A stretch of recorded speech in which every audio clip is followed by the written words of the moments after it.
the first question that we actually meet in the Bible teaches us how important questions can be and what a radical effect they can have on our trust and belief.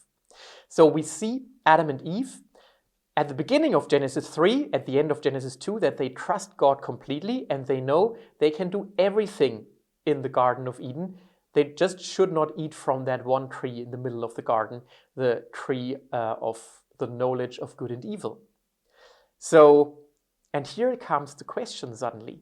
Suddenly the snake asks the question, has God actually said that you are not allowed to eat from the trees of this garden and so on? And suddenly the woman is actually intrigued by that question and starts to reflect. And then comes an obvious lie, you will never die when you eat from this fruit. And suddenly everything changes. And the change can actually be depicted in a worldview change. Like at the beginning, human beings trust God. God is good. And this influences their picture, their view of the world. Like the tree is a tree with a risk potential, a dangerous tree. And this again shapes their values, their moral values. It is not good, it is bad to eat from that tree. And this again shapes their actions. They would not eat from that tree. But what happens after that question of the snake, actually, which is just Satan himself trying to put distrust into the heart of human beings. And so after that question, suddenly God is not good anymore, but God seems to want to keep me small and wants to keep me down and not offering everything he has to us.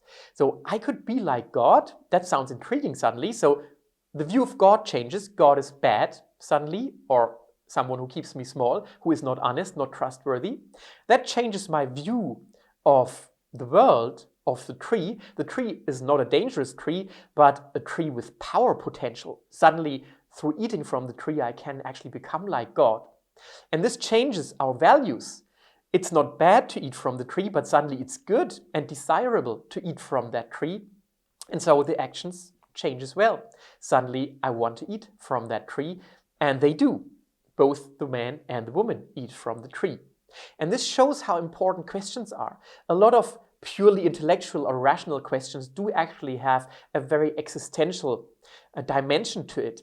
And the Hebrew word for truth actually reflects that, because in Hebrew, the word for truth is emeth.